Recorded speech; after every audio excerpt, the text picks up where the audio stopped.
London Heathrow விமான நிலையத்தில் ஆங்கிலத்தில் பேசாத இந்திய மற்றும் ஆசிய ஊழியர்களை நாடு கடத்த வேண்டும் என்று ஒரு பிரிட்டிஷ் பெண் கூறியிருப்பது சமூக ஊடகங்களில் பரபரப்பை ஏற்படுத்தியுள்ளது.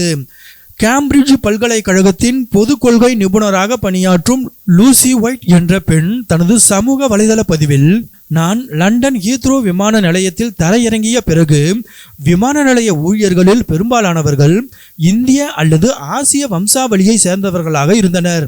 அவர்கள் ஆங்கிலத்தில் ஒரு வார்த்தை கூட பேசவில்லை.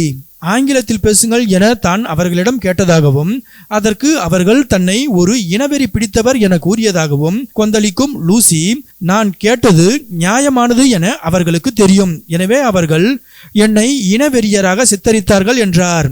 அவர்கள் அனைவரையும் நாடு கடத்துங்கள், அவர்கள் ஏன் இங்கிலாந்திற்குள் நுழையும் முதல் இடத்தில் வேலை செய்கிறார்கள் என பொங்கியுள்ளார். லூசியின் இந்த பதிவு பரவலான விவாதங்களை கிளப்பியுள்ளது.